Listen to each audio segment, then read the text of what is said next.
만삭의 몸으로 눈보라 속에 버려진 여인. 그녀가 20년 뒤 고을 사또의 목을 죄러 돌아왔습니다. 지독한 시어머니는 며느리의 재산을 가로채고 간통 누명까지 씌워 내쫓았죠. 내 뱃속의 아이, 그것이 과연 누구의 씨냐? 당장 내보내라! 더 소름 돋는 건 20년간 침 흘리며 바보 행세한 남편의 정체였습니다. 어머니, 20년을 기다렸습니다. 이제 그만하시지요.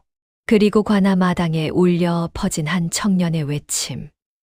암행어사 출두야! 최인주 씨는 마패 앞에 무릎을 꿇으라! 이 처절한 복수극의 끝, 지금 시작합니다. 안녕하십니까. 달빛설화입니다. 영상 시청 전 구독과 좋아요 부탁드립니다. 때는 조선, 어느 넉넉한 고을의 이야기입니다. 장터거리 끝자락에 우뚝 선 기와집, 거상 윤씨 댁에는 올봄 큰 경사가 났습니다. 외동딸 혜수의 혼인날이 드디어 찾아온 것입니다. 혜수는 얼굴이 보름달처럼 둥글고 환하였으며 눈매는 맑은 샘물처럼 깊었습니다. 어려서부터 글을 읽고 셈을 할 줄 알았으며 부모님 곁에서 가게 일을 거들며 자란 까닭에 살림 솜씨 또한 여느 규수와 견줄 바가 없었습니다. 윤씨 거상 내외는 그런 딸을 눈에 넣어도 아프지 않을 만큼 아끼고 사랑하였습니다. 혼인 상대는 이 고을 북쪽의 터를 잡은 명문가 조씨 댁의 외아들 기환이었습니다. 기환은 어깨가 넓고 이마가 훤하였으며 말수는 적었지만 한 번 뱉은 말은 반드시 지키는 성품이었습니다. 두 집안의 혼담은 일찌감치 오갔고 날을 받아 혼례를 치르게 되었습니다. 혼례날 아침 윤씨 댁 마당에는 이른 봄 햇살이 가득 쏟아졌습니다. 붉은 혼례복을 차려입은 혜수가 가마에 오르자 구경 나온 마을 사람들이 탄성을 터뜨렸습니다. 아이고, 저리 고운 신부가 어디 또 있을꼬. 윤거상댁 복이 하늘을 찌르는구먼. 허나 그 자리에 또 한 사람의 눈빛이 있었습니다. 기환의 어머니 조 부인이었습니다. 조 부인은 혼례 마당에서 내내 혜수를 바라보았습니다. 그러나 그 눈빛에는 며느리를 반기는 정이 없었습니다. 그것은 마치 시장에서 물건의 값어치를 따지는 장수의 눈빛과 같았습니다. 조 부인의 시선은 혜수의 얼굴도 기환의 표정도 아닌 그 뒤를 따르는 혼수짐으로 향하였습니다. 함 하나, 둘, 셋. 비단 보따리, 은그릇 상자, 곡식 가마니. 거기에 더하여 논단 마지기 문서와 목돈이 든 전대까지. 소문대로 재산은 있구먼. 조 부인은 작게 중얼거렸습니다. 그것은 축하의 말이 아니었습니다. 계산이었습니다. 혼인 첫날 밤이 지나고 사흘이 흘렀습니다. 신행기를 마친 혜수는 시댁에 돌아와 조심스럽게 살림을 시작하였습니다. 시어머니의 눈치를 살피면서도 남편 기환과 나란히 앉아 밥상을 받는 시간만큼은 행복하였습니다. 그렇게 계절이 바뀌어 여름이 오고 다시 가을이 찾아올 무렵이었습니다. 청천벽력 같은 소식이 혜수의 귀에 날아들었습니다. 친정 고을에 역병이 돌았다는 것이었습니다. 혜수는 달려가고 싶었습니다. 하지만 시댁의 허락 없이 친정의 발걸음을 놓을 수 없는 것이 그 시절 며느리의 처지였습니다. 발을 동동 구르며 기다리던 혜수에게 닷새 뒤 다시 소식이 왔습니다. 친정아버지 윤씨 거상이 역병으로 돌아가셨다는 것이었습니다. 그리고 사흘도 채 되지 않아 어머니마저 그 뒤를 따르셨습니다. 혜수는 그 자리에 주저앉고 말았습니다. 손이 떨렸습니다. 눈물도 나오지 않았습니다. 부모님이 동시에 그토록 갑작스럽게 세상을 뜨셨다는 것이 도무지 믿기지 않았습니다. 아버지, 어머니. 혜수는 방 안에 홀로 앉아 소리도 내지 못하고 울었습니다. 어깨를 들썩이며 이불 끝을 두 손으로 틀어쥔 채였습니다. 그때 문이 열렸습니다. 조 부인이었습니다. 얼굴에는 그 어떤 슬픔의 기색도 없었습니다. 오히려 무언가 오래 기다리던 것이 드디어 왔다는 듯 눈빛이 차분하고 또렷하였습니다. 혜수야. 어머님. 내 친정 부모가 이리 갑자기 떠나셨으니 참으로 안 된 일이다. 허나 산 사람은 살아야 하지 않겠느냐. 혜수는 고개를 들었습니다. 그리고 조 부인의 손에 들린 것을 보았습니다. 커다란 열쇠 꾸러미였습니다. 내 친정에서 온 재물과 곳간 열쇠 말이다. 내 친정에 이제 어른이 없으니 그 재산은 자연히 이 집으로 넘어오는 것이 순리다. 재물 관리는 내가 하마. 어머님, 아직 부모님 사무제도 지나지 않았사온데 어찌 벌써 그런 말씀을 하시옵니까? 혜수의 목소리는 떨렸습니다. 슬픔인지 당혹감인지 그 둘이 뒤섞인 채로였습니다. 사무제가 무슨 상관이냐? 열쇠는 지금 당장 관리해야 하는 것이야. 내가 저 혼자 감당하겠느냐? 그래도 어머님, 그것은 제 부모님이 평생 모으신 것이옵고 저에게 물려주신 것이옵니다. 조금만 더 기다려 주시면. 기다리다니. 빈 곳간에 쥐가 드는 건 순식간이야. 어서 내놓아라. 조 부인의 목소리는 부드러웠습니다. 그러나 그 안에는 어떤 거절도 허용하지 않는 단단함이 깔려 있었습니다. 혜수는 더 이상 버티지 못하였습니다. 떨리는 손으로 허리에 찬 열쇠를 풀어 내밀었습니다. 조 부인은 그 열쇠를 받아들며 아주 잠깐 입꼬리를 올렸습니다. 혜수는 그 미소를 보았습니다. 그리고 처음으로 느꼈습니다. 이 집에서 자신은 혼자라는 것을. 겨울이 왔습니다. 혜수의 배에는 새 생명이 깃들어 있었습니다. 남편 기환은 그 소식을 듣고 처음으로 환하게 웃었습니다. 혜수야, 수고가 많소. 이 아이가 태어나면 내가 더 열심히 하겠소. 혜수도 웃었습니다. 친정 부모님의 빈자리가 여전히 가슴 한쪽을 짓눌렀지만 배 속의 아이가 그 슬픔을 조금씩 데워주었습니다. 허나 그 온기는 오래 가지 않았습니다. 기환이 자리에 눕기 바로 전날 밤이었습니다. 달도 없는 어두운 밤, 기환은 혜수를 조용히 불렀습니다. 혜수야, 이리 가까이 오시오. 혜수가 곁에 앉자 기환은 말없이 그녀의 손을 잡았습니다. 그 손이 평소와 달리 차고 떨렸습니다. 여보, 손이 왜 이리 차십니까? 어디 불편하신 데라도. 괜찮소. 그저 할 말이 있어서요. 기환은 품 안에서 작은 붓 하나를 꺼냈습니다. 그리고 말없이 혜수의 손등에 천천히 글자를 적기 시작하였습니다. 먹도 없이 손가락 끝으로 눌러 긋는 보이지 않는 글씨였습니다. 혜수는 영문도 모른 채 그 손길을 느꼈습니다. 여보, 무엇을 쓰시는 겁니까? 기억하시오. 기환이 고개를 들었습니다. 눈빛이 깊었습니다. 그 안에는 무언가 오래 묵혀둔 말들이 가득 고여 있는 것 같았습니다. 무슨 일이 있어도 아이와 당신만은 살아야 하오. 여보, 내 말을 믿지 마시오. 내 눈을 믿으시오. 혜수는 그 말의 뜻을 알 수 없었습니다. 믿지 말라니요. 눈을 믿으라니요. 서방님, 그게 무슨 말씀이신지 때가 되면 알게 될 것이오. 그때까지 버텨주시오. 반드시. 기환은 더 이상 말하지 않았습니다. 혜수의 손을 꼭 쥔 채 눈을 감았습니다. 그날 밤 혜수는 오래도록 잠들지 못하였습니다. 서방님의 손이 왜 그리 차가웠는지, 그 눈빛이 왜 그리 마지막인 사람의 것 같았는지.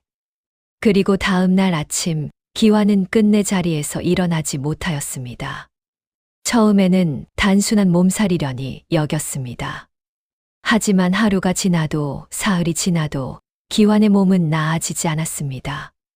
온몸에 기운이 빠지고 밥도 넘기지 못하였으며 눈빛이 흐릿하게 풀렸습니다. 여보, 어디가 가장 많이 불편하십니까? 의원을 다시 불러야 하지 않겠사옵니까?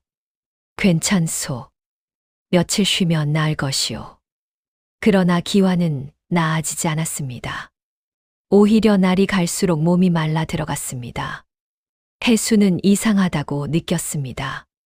기완은 평소 건강한 사람이었습니다. 그런데 특별한 이유도 없이 이토록 급격히 쇠약해진다는 것이 어딘가 자연스럽지 않았습니다. 어느 날 밤 혜수는 우연히 보았습니다. 조 부인이 기완의 약그릇에 무언가를 타는 것을. 등잔불 아래 조 부인의 손에는 작은 종이 봉지 하나가 들려 있었습니다. 혜수는 그 자리에서 얼어붙었습니다. 무엇인지 물어볼 수가 없었습니다. 시어머니에게 그런 말을 꺼냈다가는 어떤 일이 벌어질지 알 수 없었습니다. 혜수는 발소리를 죽이고 방으로 돌아왔습니다. 두 손이 떨렸습니다. 며칠 뒤 조 부인이 직접 의원을 데려왔습니다. 그 의원은 기완의 맥을 짚더니 잠시 뜸을 들이다가 고개를 천천히 저었습니다. 이건 보통 병이 아니옵니다. 몸 안의 기운이 이미 많이 손상되었습니다. 더 솔직하게 말씀드리자면 의원은 조 부인의 눈치를 한번 살피고는 말을 이었습니다. 도련님은 자식을 가질 수 없는 몸이 되셨습니다. 방 안이 조용해졌습니다. 혜수는 믿을 수 없어 의원을 바라보았습니다. 그게 무슨 말씀이십니까? 어찌 그런 일이? 몸의 근본이 허한 탓입니다. 어쩔 수 없는 노릇이지요. 의원은 더 이상 말하지 않았습니다. 조 부인은 팔짱을 끼고 서서 그 말을 듣는 내내 표정 하나 바꾸지 않았습니다. 마치 이미 알고 있었던 것처럼. 봄이 되었습니다. 기완은 여전히 병석에 누워 있었고 혜수의 배는 만삭이 되어 있었습니다. 그것이 문제였습니다.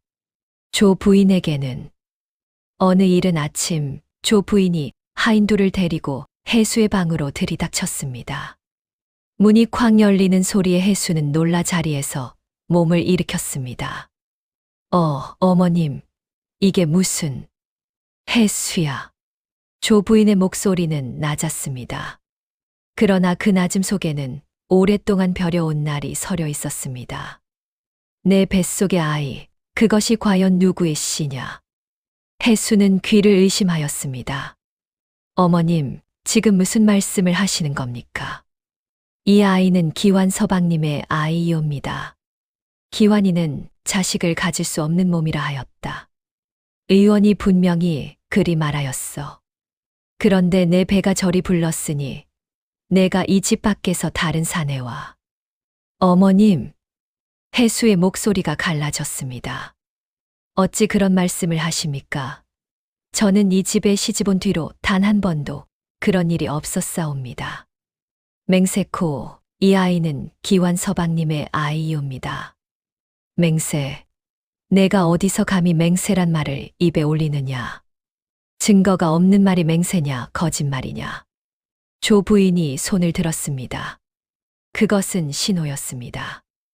옆에 서 있던 하인 둘이 앞으로 나섰습니다. 혜수는 뒤로 물러섰지만 벽에 막혔습니다.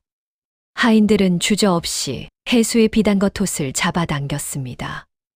이게 무슨 짓이오? 놓으시오. 혜수가 발버둥 쳤습니다. 그러나 만삭의 몸으로 두 하인을 당해낼 수는 없었습니다. 비단옷이 찢겨 나갔습니다. 솜을 넣은 겨울 저고리도 벗겨졌습니다. 남은 것은 얇은 호적삼 하나뿐이었습니다. 이 집을 더럽힌 년을 이 집 지붕 아래 두지 않겠다. 당장 내보내라. 문이 열렸습니다. 바깥은 눈보라였습니다. 바람이 문틈으로 파고들며 혜수의 호적삼 자락을 사납게 흔들었습니다. 혜수는 마당에 서 있었습니다. 두 발은 이미 눈 속에 파묻혔고 발바닥부터 차가움이 올라왔습니다. 배 속의 아이가 꼼지락거리는 것이 느껴졌습니다. 혜수는 돌아보았습니다. 기와지붕 아래 조 부인이 팔짱을 낀 채 서 있었습니다. 눈빛은 차갑고 표정은 고요하였습니다. 대문이 닫혔습니다. 삐걱 쿵. 그 소리가 혜수의 귓가에 오래 울렸습니다. 혜수는 걸었습니다. 발이 어디로 향하는지도 모른 채 그저 걸었습니다. 눈은 무릎까지 쌓였고 바람은 등을 밀었습니다. 얼마나 걸었을까요? 몸의 감각이 하나씩 사라지기 시작하였습니다. 손가락 끝이 먼저 굳었고 발바닥의 감각이 그 다음이었습니다. 혜수는 멈추었습니다. 더 이상 다리가 움직이지 않았습니다. 무릎이 꺾였습니다. 눈 위로 쓰러지면서 혜수는 본능적으로 배를 감쌌습니다. 미안하다. 미안하다. 내 아이야. 눈발이 혜수의 얼굴 위로 내려앉았습니다. 혜수는 눈 위에 쓰러진 채였습니다. 손끝도 발끝도 이미 감각이 없었습니다. 배 속의 아이만이 꼼지락꼼지락 아직 살아있다는 것을 알려주었습니다. 조금만 더. 혜수는 이를 악물었습니다. 기환의 목소리가 귓가에 맴돌았습니다. 무슨 일이 있어도 아이와 당신만은 살아야 하오. 그 말이 혜수의 등을 떠밀었습니다. 혜수는 두 손으로 눈을 짚었습니다. 한 번, 두 번. 만삭의 몸으로 눈밭에서 일어나는 것은 보통 일이 아니었습니다. 그러나 혜수는 일어났습니다. 비틀거리면서도 쓰러질 듯하면서도 저 멀리 흔들리는 등불 하나를 눈에 담은 채 한 발씩 내디뎠습니다. 발이 빠질 때마다 눈이 호쩍삼 자락으로 파고들었습니다. 바람은 등 뒤에서 쉬지 않고 몰아쳤습니다. 그래도 혜수는 걸었습니다. 등불을 향하여, 그 희미하고 작은 불빛 하나를 향하여. 등불은 작은 주막의 것이었습니다. 허름한 초가였지만 문틈으로 새어나오는 불빛이 그 어느 기와집보다 따뜻해 보였습니다. 혜수는 마지막 힘을 짜내어 문을 두드렸습니다. 계십니까? 제발. 쿵, 쿵, 쿵. 문이 벌컥 열렸습니다. 등잔을 손에 든 중년 여인이 혜수를 내려다보았습니다. 눈 위에 무릎을 꿇은 채 호쩍삼 하나로 온몸을 부들부들 떠는 만삭의 여인을 보자 그녀의 눈이 크게 떠졌습니다. 아이고, 이 미련한 양반아. 이 눈보라를 뚫고 여기까지 어찌 왔대. 뱃속 아그가 놀래서 당장 나오겠네. 어서 이 뜻인 아랫목으로 들어와요.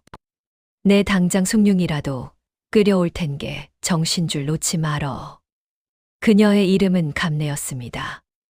남편을 일찍 여의고 혼자 주막을 꾸려온 여인이었습니다. 거친 손과 굵은 목소리를 가졌지만 그 마음만은 한겨울 온돌방처럼 뜨거운 사람이었습니다.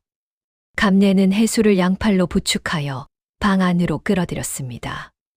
이불을 둘러주고 화로를 바짝 당겨 앉혔습니다. 그리고 꽁꽁 얼어붙은 혜수의 발을 제 치마폭 안으로 끌어당겨 두 손으로 감싸 쥐었습니다. 거칠고 굵은 손마디였습니다. 평생 솥을 들고 장작을 패며 살아온 손이었습니다. 그 손이 혜수의 발을 감싸는 순간 혜수는 얼어붙었던 심장이 다시 뛰는 것을 느꼈습니다. 아가씨, 대체 어디서 오셨소? 이 밤중에 산길을 혼자. 혜수는 대답하지 못하였습니다. 온기가 몸 안으로 스며드는 순간 그제야 긴장이 풀리며 눈물이 터졌습니다. 소리도 없이 그저 뺨을 타고 흘러내리는 눈물이었습니다. 감내는 더 묻지 않았습니다. 됐소, 됐어. 일단 이것부터 마셔요. 말은 나중에 해도 돼요. 뜨거운 미음 한 그릇을 떠다 혜수의 손에 쥐어주며 감내는 조용히 곁에 앉았습니다. 미음이 목구멍을 타고 넘어가자 혜수의 손떨림이 조금씩 잦아들었습니다. 그날 밤이었습니다. 혜수의 배가 아파 오기 시작하였습니다. 아, 왜 그러? 배가 아프? 진통이 오는 것 같습니다. 감내는 당황하지 않았습니다. 주막을 혼자 꾸리며 숱한 일을 겪어 온 여인이었습니다. 정신 차려요. 내가 옆에 있소. 힘줘요, 힘. 아가씨 혼자 여기까지 걸어온 여자요. 이것도 못할 것 없소. 밤새 눈보라가 몰아쳤습니다. 바람 소리가 지붕을 흔들었습니다. 잘하고 있소. 조금만 더, 조금만 더. 그 소리를 뚫고 새벽녘에 작은 울음소리 하나가 터져 나왔습니다. 갓난아이의 첫 울음이었습니다. 울음소리는 작았지만 분명하였습니다. 이 세상에 왔노라고, 살아있노라고 알리는 소리였습니다. 감내가 아이를 받아 안으며 눈가를 훔쳤습니다. 자네 아이요. 우렁차게도 울었쌌네. 아이고, 이 어린 것이 이 눈보라 속에 세상 구경을 왔구먼. 해수는 넋이 나간 얼굴로 아이를 바라보았습니다. 작고 붉은 얼굴, 꼭 쥔 작은 주먹. 살았구나. 살았어. 해수는 아이를 품에 안았습니다. 이 아이 때문에 버텼습니다. 이 아이 때문에 눈밭에서 일어났습니다. 그리고 이 아이가 앞으로도 해수가 살아가야 할 이유가 될 것이었습니다. 해수는 아이의 이름을 속으로 불렀습니다. 선호. 잘 살아남으라는 뜻이었습니다. 사흘이 지났습니다. 해수는 아직 몸을 추스르지 못한 채였지만 눈빛만은 조금씩 살아나고 있었습니다. 감내는 맵기 미음을 끓여 날랐고 밤에는 아이 옆에서 함께 잠을 청하였습니다. 아가씨, 이제 몸이 좀 어떻소? 덕분에 많이 나았습니다. 신세를 너무 많이 졌습니다. 신세는 무슨? 사람이 사람을 도운 것뿐이지.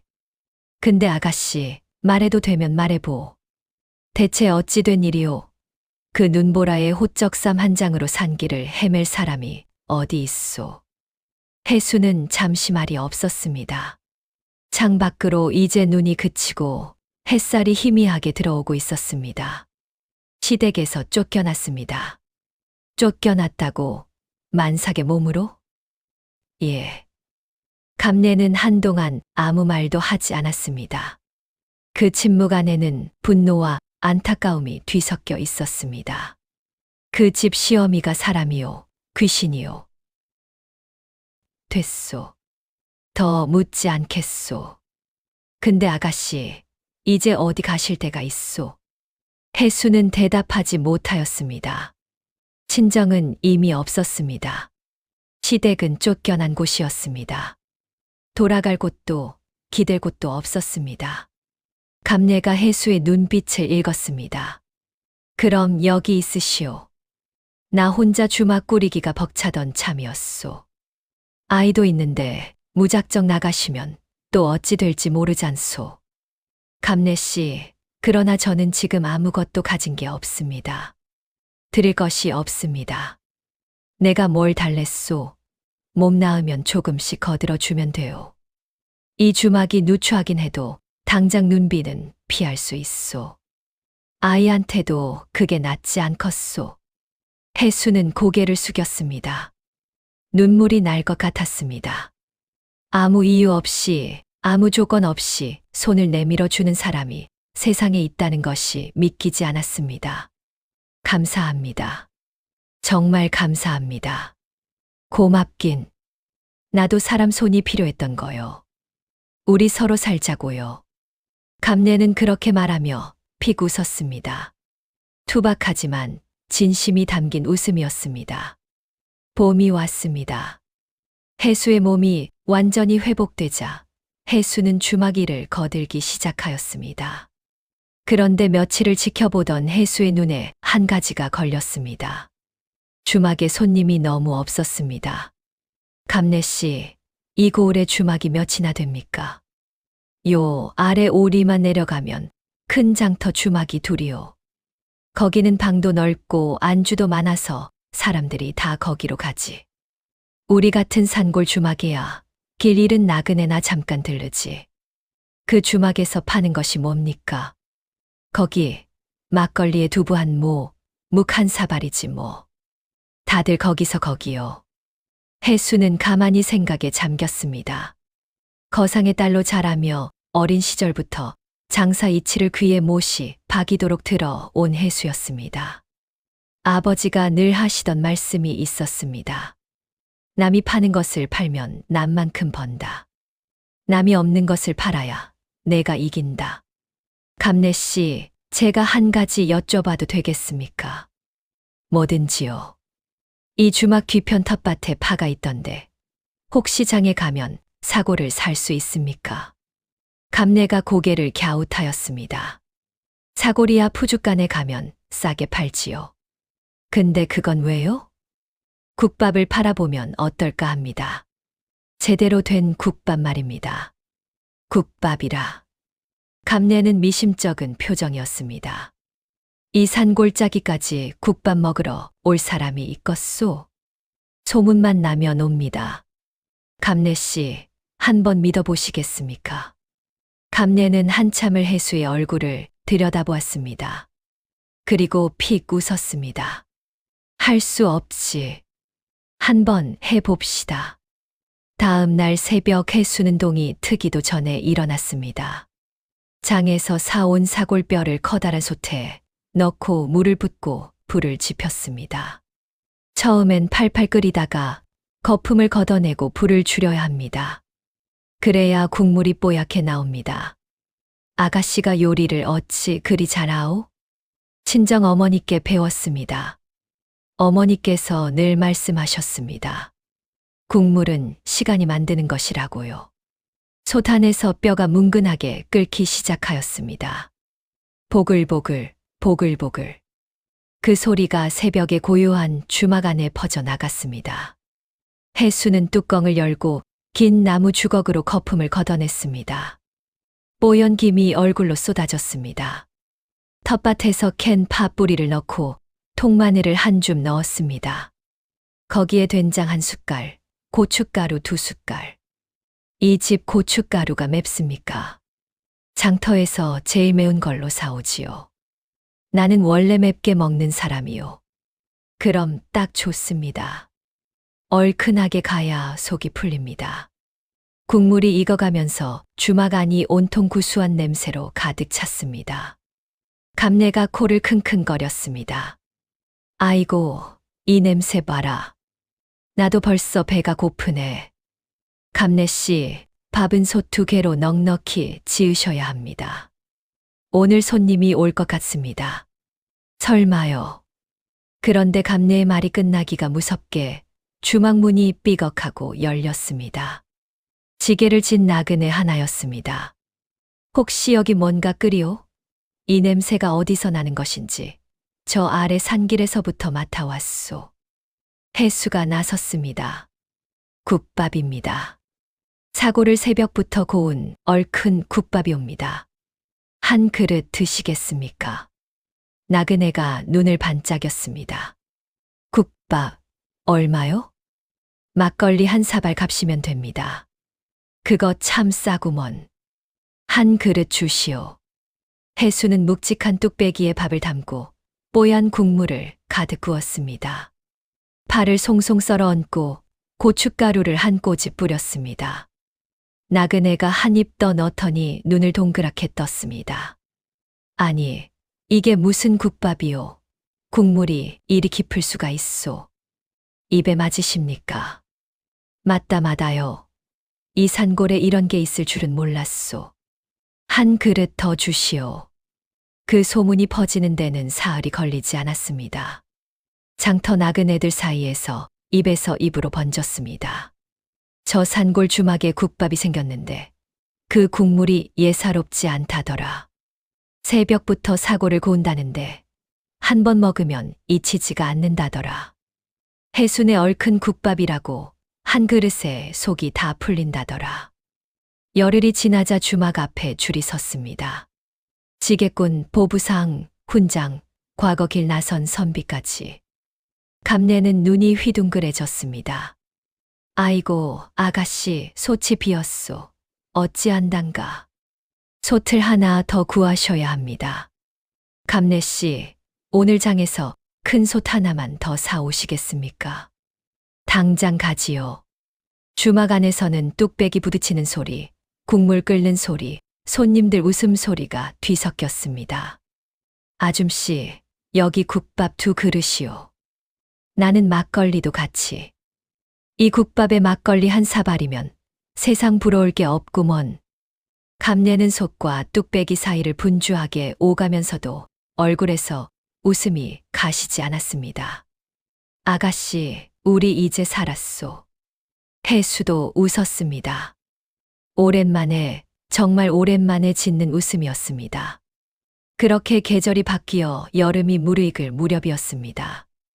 어느 날 오후, 낯선 사내 하나가 주막 안으로 들어섰습니다. 덩치가 크고 눈빛이 날카로운 사내였습니다. 허름한 평민 복색이었지만 걸음걸이는 어딘가 익숙한 하인의 그것이었습니다. 감내가 먼저 알아보았습니다. 무언가 이상하다는 것을. 어서 오시오. 국밥 한 그릇 하시겠소. 사내가 자리를 잡고 앉았습니다. 그러나 국밥에는 눈길도 주지 않고 주막 안을 천천히 훑었습니다. 여기 일하는 여자가 몇이오? 나 하나지요. 왜요? 나이 20 안팎의 여자가 없소. 애를 갓 낳은. 감내는 눈 하나 깜짝하지 않았습니다. 20 안팎, 없소. 여기 일하는 건 나 하나고 손님은 다 남정네들이오. 보면 모르오? 사내가 눈을 가늘게 떴습니다. 아이 우는 소리가 난다는 말이 있던데. 아이? 아, 그건 고양이요. 새끼를 낳았소. 밤마다 울어서 내가 환장하겄소. 감내는 태연하게 국밥 뚝배기를 사내 앞에 내려놓으며 말을 이었습니다. 근데 양반, 왜 그런 걸 물어보는 거요? 혹시 잃어버린 여편네라도 찾소. 그건 상관 말고. 혹시 요 근방에 새로 들어온 여자가 없소. 없소. 여기는 산골이오. 들어오는 사람보다 나가는 사람이 더 많지. 사내는 국밥을 두어 숟갈 뜨다 말고 일어섰습니다. 됐소. 값은 얼마요? 국밥 한 그릇 값이요. 사내가 동전 몇 잎을 탁자에 던지듯 놓고 나갔습니다. 감내는 사내가 완전히 시야에서 사라질 때까지 문 앞에 서서 지켜보았습니다. 그리고 부엌으로 달려갔습니다. 해수는 선호를 등에 업은 채 솥 뒤에 웅크려 있었습니다. 감내 씨, 쉿, 아직 멀리 안 갔을 수 있소. 감내가 조용히 문을 닫고 해수 앞에 쪼그려 앉았습니다. 저 사내, 조씨 댁 하인 돌쇠 맞지요? 해수의 얼굴이 하얗게 질렸습니다. 어찌 아셨습니까? 눈빛이 하인 눈빛이요. 여기저기 두리번거리는 것이 주인명을 받고 찾아다니는 눈빛이야. 감내는 잠시 생각하더니 무릎을 탁 쳤습니다. 좋소. 내가 술을 하나 쓰겠소. 아가씨는 며칠간 부엌 밖으로 나오면 안 돼요. 감내 씨, 무슨 술을요? 감내의 눈이 반짝였습니다. 가짜 무덤이요. 다음 날 감내는 주막 뒤 야산의 작은 봉분 하나를 만들었습니다. 나뭇가지로 조잡한 나무 표지를 세우고 그 앞에 막걸리 한 사발을 놓았습니다. 그리고 사흘 뒤 돌쇠가 다시 나타났습니다. 이번엔 좀 더 노골적이었습니다. 지난번에 여자를 물었던 사람이요. 다시 좀 묻겠소. 또 왔소. 국밥 먹으러 온 거요. 여자 찾으러 온 거요. 여자요. 감내는 한숨을 길게 내쉬며 고개를 저었습니다. 그 표정에 묘한 그늘이 얹혔습니다. 20 안팎의 만삭이었던 여자. 혹시 이름이 해수요? 돌쇠의 눈이 번쩍였습니다. 알고 있소. 알지요. 왔었소. 여기. 언제? 겨울에. 눈보라가 심하던 날 밤에 쓰러진 걸 내가 데려다 뉘었지요. 돌쇠가 몸을 앞으로 내밀었습니다. 지금 어디 있소? 감내는 천천히 손가락으로 주막 뒤쪽을 가리켰습니다. 저기 있소. 돌쇠가 벌떡 일어섰습니다. 따라오시오. 감내는 묵묵히 돌쇠를 이끌었습니다. 주막 뒤를 돌아 야산 비탈길을 올랐습니다. 그리고 멈춰선 곳에는 조잡한 나무 표지가 세워진 작은 봉분이 있었습니다. 이게 아이 나타갔소. 감내의 목소리가 낮게 깔렸습니다. 만삭의 눈길을 걸어왔으니 몸이 온전할 리 없었지요. 아이도 함께 돌쇠가 봉분을 한참 내려다보았습니다. 확실하오? 내가 이 손으로 묻었소. 확실하지 않으면 누가 확실하겠소. 돌쇠는 더 이상 말이 없었습니다. 봉분 앞에 한참을 서 있다가 그대로 돌아섰습니다. 발걸음이 빠르게 멀어졌습니다. 감내는 그 뒷모습이 완전히 사라진 것을 확인하고 나서야 숨을 내쉬었습니다. 부들부들 손이 떨렸습니다. 쿠. 주막으로 돌아오자 해수가 부엌문 뒤에 서 있었습니다. 감내씨. 됐소. 갔소. 해수의 눈에 눈물이 맺혔습니다. 저 때문에 이런 위험을. 위험은 무슨. 나는 거짓말 하나 했을 뿐이요. 근데 아가씨. 감내가 해수의 눈을 똑바로 보았습니다. 저 사람이 또 올 수도 있소. 그러니 아가씨는 절대 이름을 밝히면 안 돼요. 알겠소. 예. 알겠습니다. 앞으로 이 주막에서 아가씨 이름은 그냥 국밥 아줌마요. 알겠소. 해수는 눈물을 훔치고 작게 웃었습니다. 예.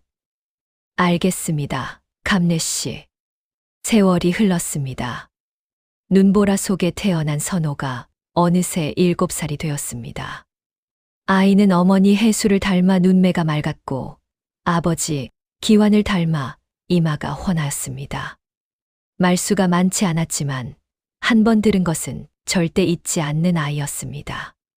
어느 가을날 오후였습니다. 주막 안에 손님 2명이 국밥을 먹고 있었습니다. 한 명은 장터 보부상이었고 다른 한 명은 훈장 행색의 중년 남자였습니다. 훈장이 부채를 꺼내 붙이며 감내에게 물었습니다. 주인장, 요즘 장터에 방이 하나 붙었는데 거기 쓰인 한자를 도무지 모르겠소. 다들 고개를 갸웃거리던데. 감내가 손을 내저었습니다. 나는 그를 모르오. 한자라니 더 모르지. 그때였습니다. 구석에서 장부를 들여다보고 있던 선호가 고개를 들었습니다. 어르신, 그 방에 뭐라고 쓰여 있었습니까? 훈장이 눈을 가늘게 뜨며 아이를 내려다보았습니다. 너 글을 아느냐? 조금 압니다. 조금이라. 어디 보자. 훈장은 부채의 손가락으로 한자를 써 보였습니다. 선호는 잠깐 보더니 곧바로 입을 열었습니다. 봉고파직이라고 쓰여 있는 거라면 고을 원님이 파면되었다는 뜻입니다.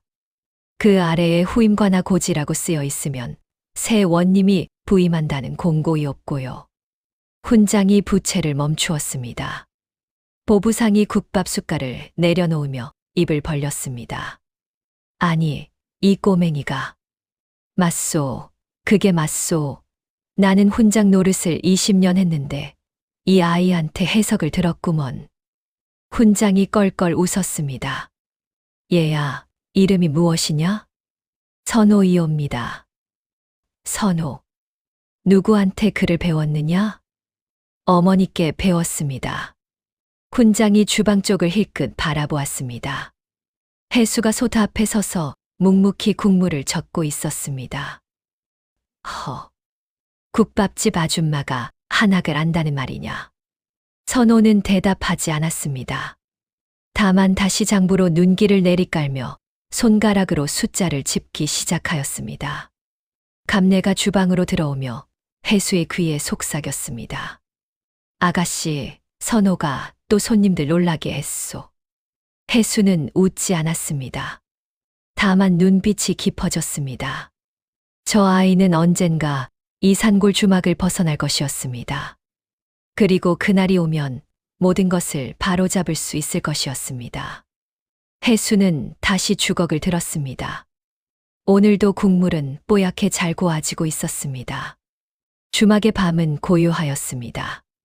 손님들이 모두 떠나고 감내가 먼저 잠든 뒤였습니다. 혜수는 꺼져가는 화로 앞에 혼자 앉아 있었습니다. 선호가 그 곁에서 새근새근 잠들어 있었습니다.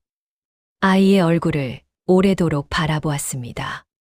기환의 눈매를 닮은 것 같기도 하였습니다. 아비를 닮았구나.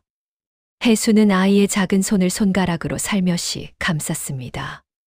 그리고 속으로 다짐하였습니다. 반드시 살아남겠다고. 이 아이를 지키겠다고. 그리고 언젠가 반드시 이 모든 것의 진실을 밝히겠다고. 화로의 불씨가 조용히 타고 있었습니다. 창호지 너머로 달빛이 은은하게 번져들었습니다. 긴 밤이 깊어가고 있었습니다. 그러나 혜수의 눈빛은 꺼지지 않았습니다. 저 화로의 불씨처럼 작지만 단단하게 20년이 흘렀습니다. 봄이 20번 오고 가는 동안 산골 주막은 조용히 달라져 있었습니다. 처마 끝에 걸린 등불은 여전하였지만 그 안에 앉은 사람들은 이제 장터 나그네가 아니었습니다. 비단 도포를 걸친 상단의 사람들, 각 고을에서 온 거간꾼들, 묵직한 어음 봉투를 품에 안은 객주들이 드나들었습니다. 그 가운데 상석에 앉은 여인 하나. 머리에는 단정한 쪽을 올리고 눈빛은 차갑고도 깊었습니다. 입술을 굳게 다문 채 장부를 내려다보는 그 모습은 이 고을 어느 대감마님과 비교하여도 기품이 뒤지지 않았습니다. 혜수였습니다. 국밥 아줌마는 이미 오래전에 사라졌습니다. 지금 이 자리에 앉은 것은 이 고을 일대에서 가장 신중하고 가장 무서운 거상이었습니다. 그날 밤 상단 사람들이 모두 물러나고 주막에 둘만이 남았습니다. 혜수와 27의 선호였습니다. 선호는 어깨가 넓고 눈매가 깊었습니다. 어머니 혜수의 맑음과 아버지 기환의 묵직함이 한 사람 안에 고스란히 담겨 있었습니다. 어머니, 오늘 부르신 것이 그냥이 아니시지요. 혜수는 대답 대신 선호의 맞은편에 조용히 앉았습니다. 그리고 품 안에서 작은 보자기 하나를 꺼냈습니다. 낡고 빛바랜 보자기였습니다. 안에는 반으로 접힌 편지 한 장과 작은 옥놀이개 하나가 들어 있었습니다. 선호야. 예, 어머니. 내 출생에 대해 이야기할 때가 되었다. 선호는 말없이 어머니를 바라보았습니다. 혜수는 천천히 입을 열었습니다. 20년 전 혼인 이야기부터 친정 부모님을 잃던 날의 이야기, 곳간 열쇠를 빼앗기던 날, 남편 기환이 쓰러지던 날, 그리고 눈보라치는 밤 호적삼 한 장으로 쫓겨나던 날까지 한마디도 빠뜨리지 않았습니다. 20년 동안 가슴 깊이 눌러두었던 말들이 이제야 천천히 밖으로 나왔습니다. 선호는 듣는 내내 아무 말이 없었습니다. 다만 손이 조금씩 쥐어졌습니다. 혜수가 마지막으로 말하였습니다. 내 아비는 죽지 않았다. 바보 행세를 하며 살아있다. 왜 그러는지는 때가 되면 알게 될 것이다. 선호가 고개를 들었습니다. 눈빛이 흔들렸습니다. 그러나 이내 다시 고요해졌습니다. 어머니. 응. 어머니는 20년을 어찌 버티셨습니까? 혜수는 잠시 선호를 바라보다가 아주 천천히 말하였습니다. 내가 있었으니까. 선호는 자리에서 일어났습니다. 무릎을 꿇고 혜수 앞에 절을 올렸습니다. 깊고 긴 절이었습니다. 어머니, 제가 과거에 급제하여 그들의 죄를 천하에 밝히겠습니다. 반드시. 혜수는 선호의 어깨에 손을 얹었습니다. 급하게 서두르지 마라. 때를 보아라. 서두르다 다치는 것은 칼이 아니라 사람이니까. 다음 날 새벽 선호는 한양으로 떠났습니다. 혜수는 주막문 앞에 서서 멀어지는 아들의 뒷모습을 바라보았습니다. 눈물은 흘리지 않았습니다. 다만 입술을 꼭 다문 채 아들이 산구비를 돌아 완전히 사라질 때까지 그 자리에 서 있었습니다. 감내가 곁에 다가와 어깨를 나란히 하였습니다. 잘 갔소. 예. 울어도 돼요. 나중에 울겠습니다. 아직 할 일이 남았습니다. 혜수는 돌아섰습니다. 그 눈빛에는 이제 슬픔 대신 다른 것이 차 있었습니다. 올해의 별인 칼날 같은 것이었습니다. 혜수의 복수는 칼로 하지 않았습니다. 소리도 없었고 피도 없었습니다. 다만 어음이 있었고 땅 문서가 있었고 그리고 시간이 있었습니다. 혜수는 20년 동안 조씨 댁의 재산 흐름을 낱낱이 파악하고 있었습니다. 상단의 거간꾼들을 통해서, 장터 보부상들의 귀를 빌려서, 그리고 뜻밖의 통로 하나를 통해서 기환이었습니다. 바보 행세를 한 지 20년이 된 기환은 조 부인의 눈에 이미 아무것도 모르는 병신 아들이었습니다. 조 부인은 기환 앞에서 거리낌 없이 재산 이야기를 하였습니다. 어느 땅을 담보로 돈을 빌렸는지, 어느 상인과 어음을 썼는지, 올가을 세를 어디서 받아야 하는지. 기환은 그 모든 것을 들었습니다. 그리고 들은 것을 잊지 않았습니다. 한 달에 한 번 기환이 고을 외곽 작은 사당에 참배를 나갔습니다. 조 부인이 허락한 유일한 외출이었습니다. 그 사당 돌계단 아래 틈새에는 기환이 써놓은 작은 쪽지 하나가 늘 끼워져 있었습니다. 그리고 혜수의 거간꾼이 그것을 가져갔습니다. 쪽지에는 언제나 짧고 정확한 내용이 담겨 있었습니다. 조씨 댁 북쪽 논단 마지기, 이달 안에 처분 예정. 기환의 글씨였습니다. 혜수는 그 쪽지를 받을 때마다 오랫동안 그것을 손에 쥔 채 바라보았습니다. 살아 있었습니다. 20년이 지나도 그 사람은 살아서 이쪽을 향하고 있었습니다. 혜수는 눈을 감았다가 떴습니다. 그리고 거간꾼을 불렀습니다. 북쪽 논 매입하시오.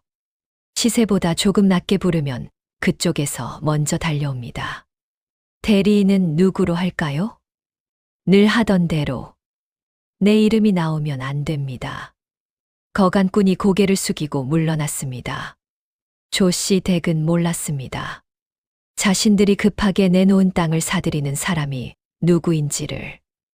그것이 바로 20년 전 눈보라 속에 내쫓은 며느리라는 것을. 조 부인이 돈이 급해 땅을 내놓을 때마다 혜수는 움직였습니다. 논단 마지기가 넘어왔습니다. 밭서 마지기가 넘어왔습니다. 장터 안쪽 상가 2채가 넘어왔습니다. 그리고 마침내 조씨 댁 대문 옆에 붙어 있던 기름진 전답 10마지기까지. 조 부인은 그제야 뭔가 이상하다는 것을 느꼈습니다. 이상하다. 이 땅들이 다 어디로 가는 게냐.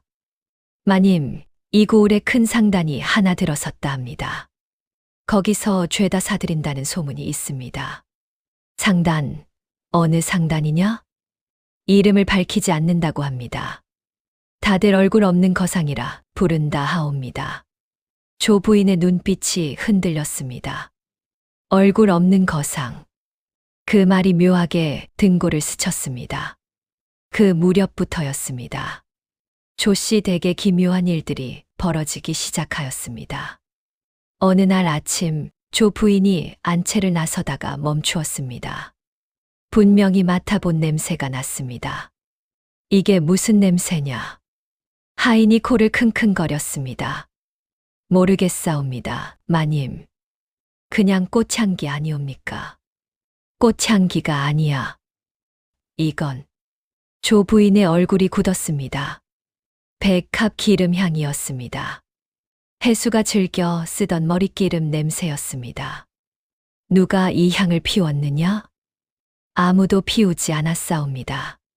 거짓말 마라. 이 냄새가 어디서 나는 것이냐? 하인들이 안채를 샅샅이 뒤졌습니다. 그러나 향로도 기름병도 아무것도 나오지 않았습니다. 이튿날에는 사랑채 마당에서 비녀 하나가 발견되었습니다. 은빛의 작은 비녀였습니다. 그것을 집어든 하인의 얼굴이 파랗게 질렸습니다. 마님. 이것이 조 부인이 빼앗듯 가져다 보았습니다. 손이 굳었습니다. 해수가 홀레날 머리에 꽂았던 비녀였습니다. 내쫓을 때 빼앗아 광 깊숙이 넣어둔 것이었습니다. 이게 왜 여기 있느냐? 모르겠사옵니다, 마님. 광문을 열어라. 지금 당장. 광을 열어보았습니다. 비녀를 넣어두었던 나무 상자는 그대로 있었습니다. 그 안에도 비녀는 그대로였습니다. 2개였습니다. 똑같은 비녀가. 조 부인은 그 자리에서 뒷걸음질 쳤습니다. 죽은 년이 살아 돌아온 게냐. 사흘 뒤에는 해수가 쓰던 옷 조각이 우물가에서 발견되었습니다. 닷새 뒤에는 해수의 필체로 쓰인 것 같은 글씨가 사랑채 기둥에 새겨져 있었습니다. 기억하라. 단 2글자였습니다. 조 부인은 잠을 이루지 못하였습니다. 밥을 먹지 못하였습니다. 밤마다 방 안에 홀로 앉아 문을 걸어 잠그고 벽을 향하여 소리쳤습니다. 나와라. 내가 거기 있는 것 알고 있어. 죽은 년이 무슨 낯짝으로. 하인들은 담 너머에서 그 소리를 들으며 서로 눈치를 보았습니다. 그 사이 사랑채 한쪽에 기환이 있었습니다. 멍하니 마당을 바라보고 있었습니다. 드르르, 드르르. 나무 염주를 손에 쥐고 굴리면서 하인이 다가갔습니다. 도련님, 어머님이 많이 놀라셨습니다. 괜찮으신 겁니까? 응. 기환은 그저 흐리멍덩한 눈으로 하인을 바라보았습니다. 하인은 고개를 절레절레 저으며 물러났습니다. 하인이 완전히 사라진 뒤였습니다. 기환의 손에서 염주 굴리는 소리가 멈추었습니다. 눈빛이 달라졌습니다. 흐리멍덩하던 그 눈이 서늘하고 또렷하게 빛났습니다. 기환은 천천히 마당 한 귀퉁이를 바라보았습니다. 우물과 돌 틈새에 끼워진 쪽지 하나. 아무도 보지 않는 것을 확인하고 기환은 자리에서 일어났습니다. 비틀비틀 바보처럼 걷다가 우물가에 이르렀습니다. 쪽지를 집어 품 안에 넣었습니다. 그리고 다시 멍한 표정으로 사랑채로 돌아왔습니다. 아무도 몰랐습니다.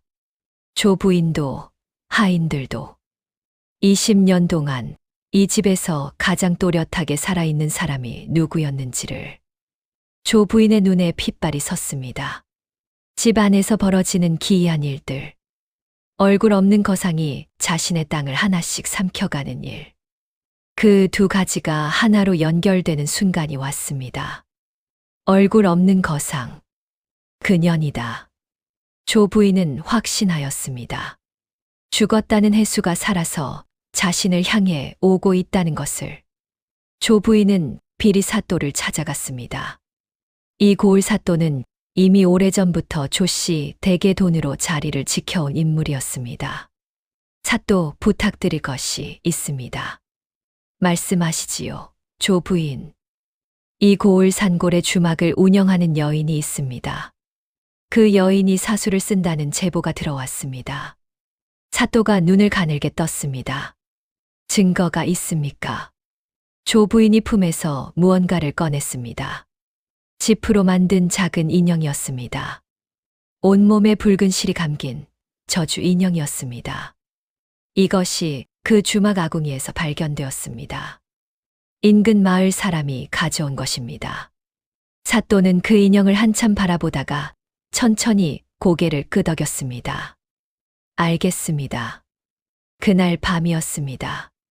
주막에 횃불 든 포졸들이 들이닥쳤습니다.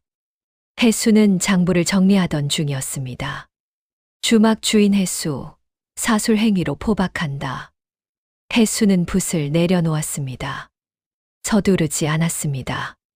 포졸들이 아궁이를 뒤집었습니다.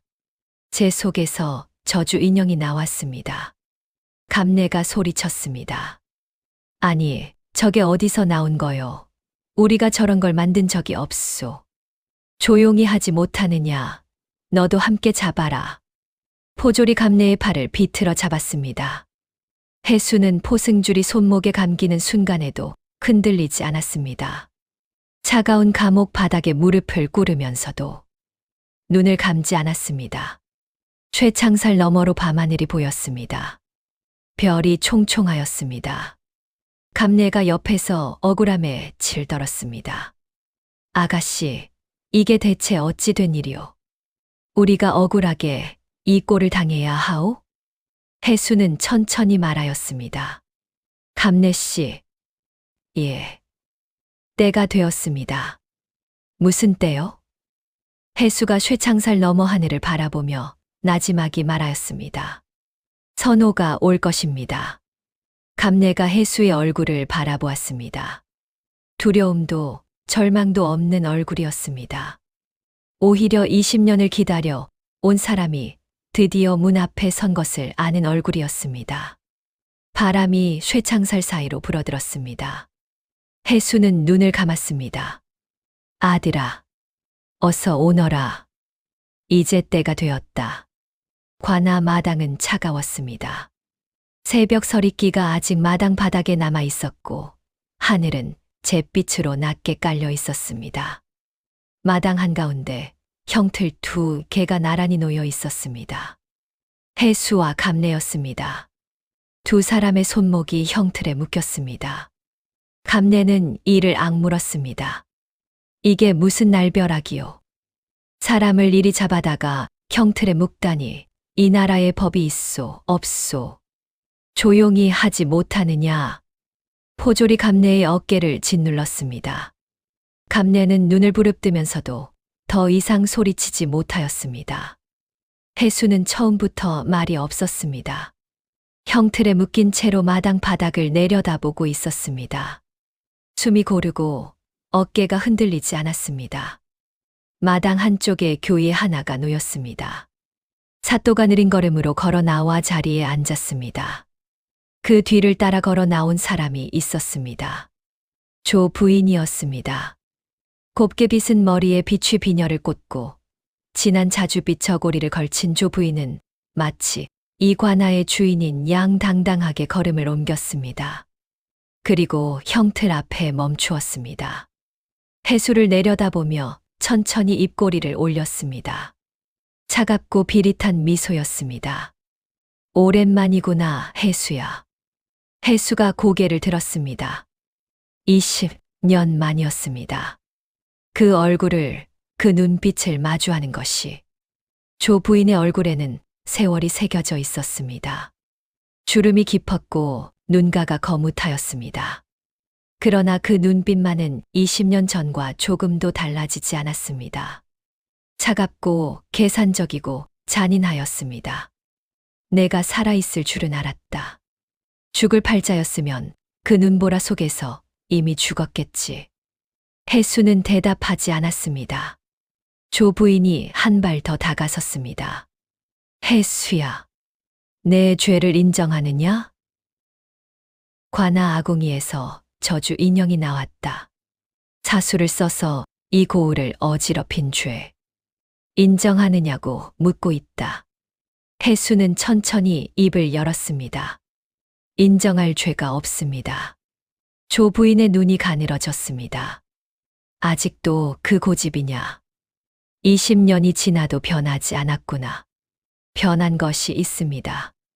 무엇이? 해수가 조 부인을 똑바로 바라보았습니다.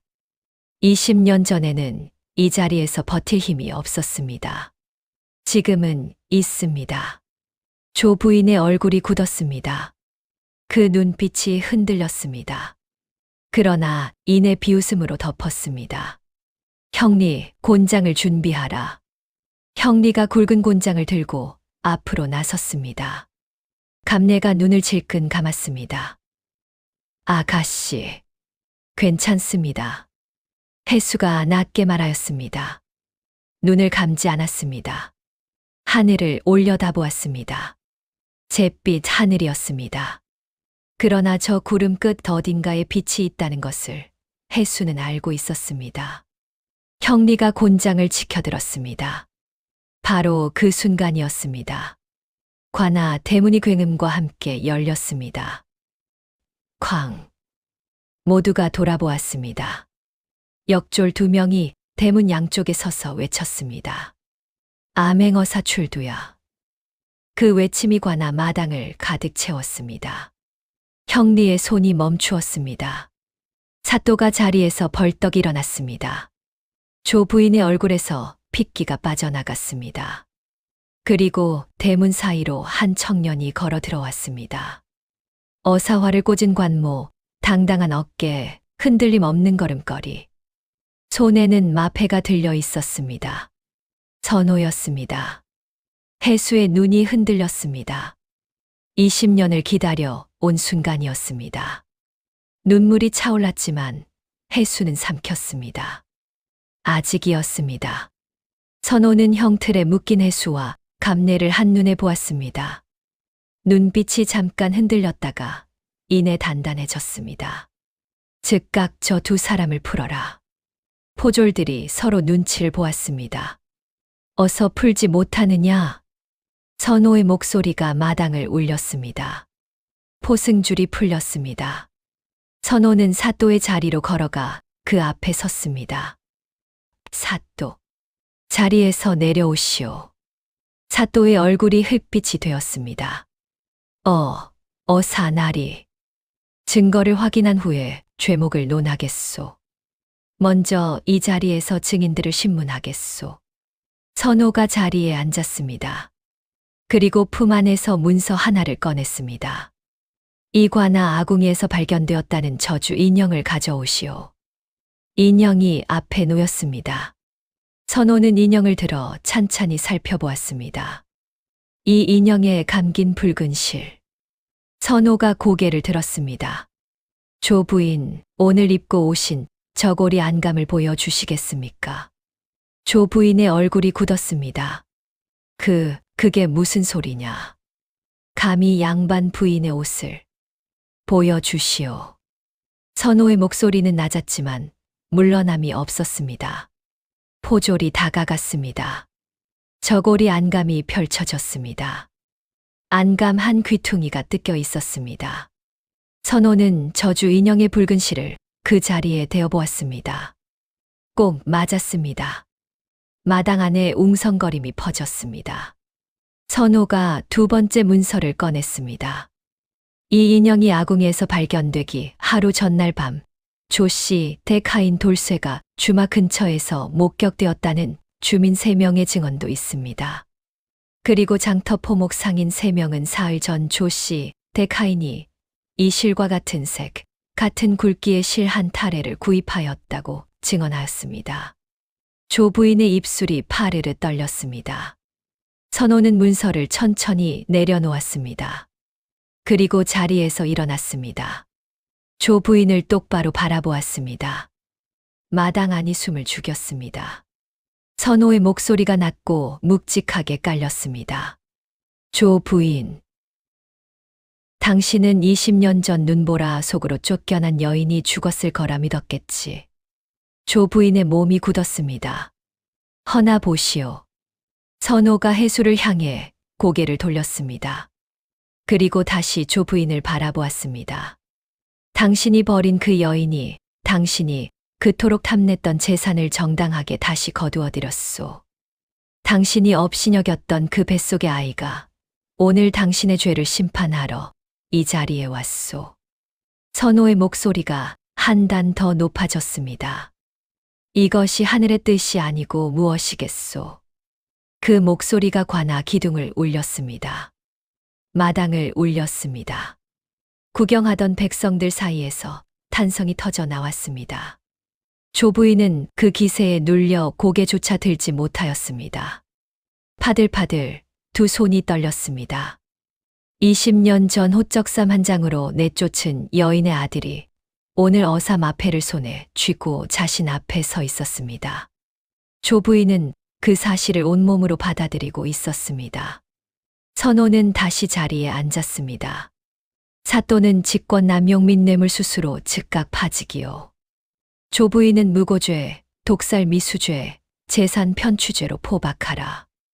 그때였습니다. 관아 대문 쪽에서 발소리가 들렸습니다. 느리고 불규칙한 발소리였습니다. 모두가 돌아보았습니다. 한 사내가 마당으로 걸어 들어오고 있었습니다. 헝클어진 머리, 구겨진 도포, 침을 흘리며 비틀거리는 걸음걸이. 하인들이 수군거렸습니다. 저건 조씨 댁 도련님 아닌가? 바보 도련님이 왜 여기를? 조 부인이 소리쳤습니다. 기환아, 들어가거라, 어서. 기환은 멈추었습니다. 그리고 천천히 고개를 들었습니다. 마당 안에 모든 사람들이 보았습니다. 그 눈빛이 달라지는 것을. 그리 멍덩하던 눈에서 안개가 걷혔습니다. 맑고 서늘하고 또렷한 눈빛이 그 안에서 나왔습니다. 20년 만에 기환이 돌아왔습니다. 기환은 천천히 걸었습니다. 이번에는 비틀거리지 않았습니다. 등이 곧고 걸음이 반듯하였습니다. 조 부인의 얼굴이 새하얗게 질렸습니다. 기환아. 내가. 기환은 어머니를 보지 않았습니다. 선호를 보았습니다. 그리고 선호에게 천천히 고개를 숙였습니다. 선호가 눈을 감았다가 떴습니다. 눈가가 붉었습니다. 기환이 마당 한가운데 섰습니다. 그리고 모든 사람이 들을 수 있는 목소리로 말하기 시작하였습니다. 나는 조기환이요. 20년 전부터 지금까지 바보 행세를 해왔소. 마당이 조용해졌습니다.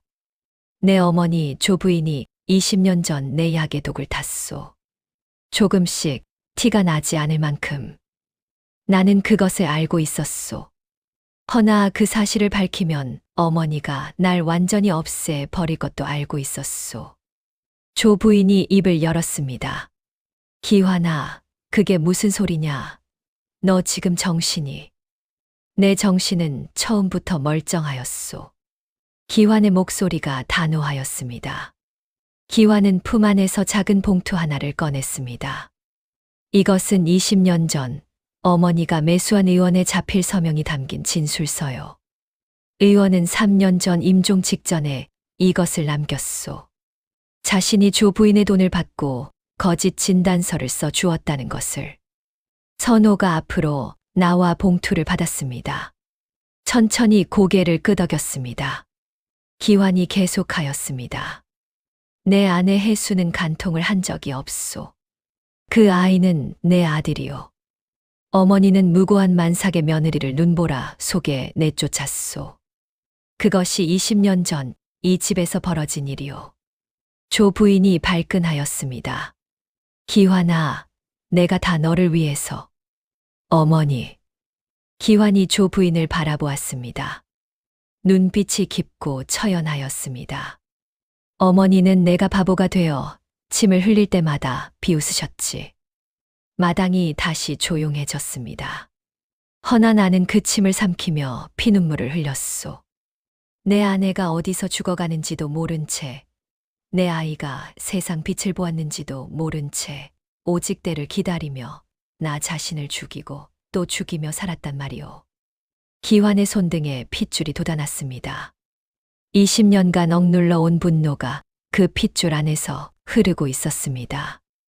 어머니가 바보라 믿었던 이 아들이 20년 동안 가장 또렷한 눈으로 어머니를 지켜보고 있었소. 조 부인은 소름이 끼쳤습니다. 자신이 그토록 멸시하고 비웃던 아들이 사실은 가장 날카로운 칼날을 품고 20년을 기다려왔다는 사실이. 나를 위한 것이었다면 왜 내 아내를 죽이려 하셨소? 조 부인의 입이 열렸다 닫혔습니다. 20년 동안 쌓아온 말들이 그 한마디 앞에서 모두 무너졌습니다. 포졸들이 다가왔습니다. 조 부인은 저항하지 않았습니다. 이미 모든 것이 끝난 사람의 얼굴이었습니다. 봄이었습니다.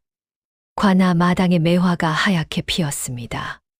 조 부인은 전 재산을 몰수당하였습니다.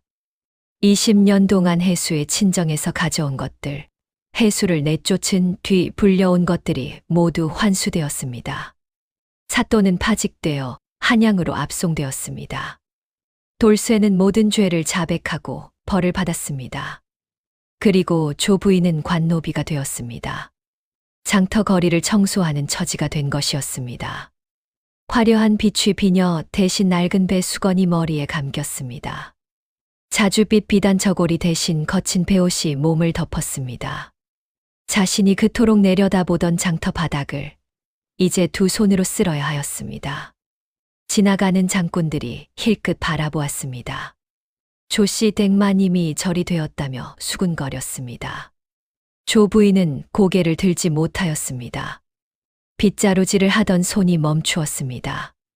다리가 풀렸습니다. 장터 바닥에 그대로 주저앉았습니다. 배가 고프구나. 물 한 모금만. 목소리가 갈라졌습니다. 그때였습니다. 누군가 조 부인의 앞에 무언가를 내려놓았습니다. 뚝배기였습니다. 뽀얀 국물 위에 파가 송송 얹힌 따뜻한 국밥 한 그릇이었습니다. 조 부인이 고개를 들었습니다. 혜수가 서 있었습니다. 말이 없었습니다.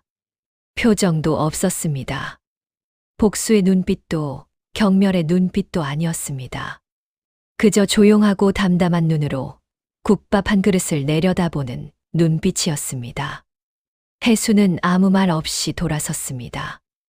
그리고 장터 골목 안으로 사라졌습니다. 조 부인은 그 뒷모습을 바라보았습니다. 손이 떨렸습니다. 뚝배기를 두 손으로 감쌌습니다. 따뜻하였습니다. 그 온기가 손을 타고 올라오는 순간 무언가 단단하게 막혀 있던 것이 한꺼번에 터졌습니다. 조 부인은 뚝배기를 붙잡은 채 통곡하였습니다. 소리 없이 어깨를 들썩이며 장터 바닥에 눈물이 떨어졌습니다. 그것은 억울함의 눈물이 아니었습니다. 후회의 눈물도 아니었습니다. 20년 동안 한 번도 흘리지 않았던 사람으로서의 눈물이었습니다. 혜수는 뒤돌아보지 않았습니다. 그것은 복수가 아니었습니다. 인간으로서 베푸는 마지막 연민이었습니다. 그리고 그것으로 혜수의 20년은 완전히 끝이 났습니다. 그날 저녁 산골 주막에 불이 켜졌습니다. 감내가 솥에 불을 지폈습니다. 사골이 끓기 시작하였습니다. 보글보글, 보글보글. 그 소리가 주막 안에 가득 퍼졌습니다. 아가씨, 오늘은 내가 끓일 테니 그냥 앉아 있소. 감내씨, 20년 동안 아가씨가 끓였으니 오늘 하루는 내가 끓여야지. 감내가 눈가를 소매로 훔치며 핀잔을 주듯 말하였습니다. 혜수가 웃었습니다. 기환이 그 웃음을 바라보았습니다. 선호가 장부를 내려놓고 솥 앞에 쪼그려 앉은 감내 곁으로 다가갔습니다. 감내 어머니, 제가 거들겠습니다. 감내 어머니, 아이고, 이 총각이 말은 참 잘해. 감내가 웃으며 선호에게 주걱을 쥐어 주었습니다. 뚝배기에 국밥이 담겼습니다. 뽀얀 국물 위에 파가 송송 얹혔습니다. 네 사람이 작은 밥상 앞에 둘러앉았습니다. 혜수는 뚝배기를 두 손으로 감쌌습니다. 따뜻하였습니다. 어린 시절 아버지가 늘 하시던 말씀이 떠올랐습니다. 장사는 물건을 파는 것이 아니다. 혜수야. 사람의 마음을 얻는 것이다. 마음을 얻으면 사람이 오고 사람이 오면 세상이 열린다. 혜수는 눈을 감았습니다. 아버지, 이제 알겠습니다. 눈을 떴습니다. 밥상 앞에 기환이 있었습니다. 선호가 있었습니다. 감내가 있었습니다. 이 사람들이었습니다. 20년 동안 지켜온 것이, 20년 동안 버텨온 이유가. 자, 먹읍시다. 감내가 먼저 숟가락을 들었습니다. 국밥 한 숟갈이 목으로 넘어가자 감내가 눈을 찡그렸습니다. 아이고, 내가 끓여도 맛있네. 내 솜씨가 이 정도였나. 선호가 픽 웃었습니다. 기환이 조용히 국물을 한 모금 마셨습니다. 그리고 혜수를 바라보았습니다. 맛있소. 다행입니다. 주막 밖으로 봄바람이 불었습니다. 처마 끝 등불이 흔들렸습니다. 꺼질 듯 꺼질 듯 그러나 꺼지지 않는 20년 전 눈보라 속에서 해수를 살린 그 등불처럼 오늘 밤도 환하게 타오르고 있었습니다. 오늘 달빛설화가 전해드린 이야기 어떠셨습니까? 눈보라 속에 버려진 한 여인이 있었습니다. 재산도 남편도 돌아갈 집도 없었습니다. 가진 것이라고는 배 속의 아이 하나와 살아야 한다는 의지 하나뿐이었습니다. 그 여인은 칼을 들지 않았습니다. 피를 흘리지도 않았습니다. 다만 하루하루 살아냈습니다. 국밥 한 그릇을 끓이고 장부 한 장을 적고 아들 하나를 키웠습니다. 그것이 전부였습니다. 그런데 그 전부가 결국 20년의 악행을 무너뜨렸습니다. 옛 어른들은 말씀하셨습니다. 하늘이 잠시 눈을 감아도 결코 영영 눈을 감지는 않는다고. 나쁜 일을 하면 반드시 그 대가가 돌아오고 선한 마음으로 버티는 사람에게는 반드시 때가 온다고. 해수의 이야기가 바로 그것이었습니다. 그리고 오늘 그 이야기가 여러분의 마음속에도 작은 등불 하나를 켜드렸으면 합니다. 지금 당신의 삶이 눈보라처럼 느껴지는 날이 있더라도 포기하지 마십시오. 멀리서 희미하게 빛나는 등불 하나만 보이면 그것을 향해 한 발씩 걸어가면 됩니다. 해수가 그리하였듯이. 오늘 달빛설화와 함께 해주신 여러분, 진심으로 감사드립니다. 이 이야기가 마음에 드셨다면 구독과 좋아요가 작은 주막의 등불을 더 오래 타오르게 해주십니다. 댓글로 여러분의 감상을 남겨주시면 달빛설화가 하나하나 찾아 읽겠습니다. 다음 이야기도 여러분 곁에서 기다리고 있겠습니다. 달빛설화였습니다.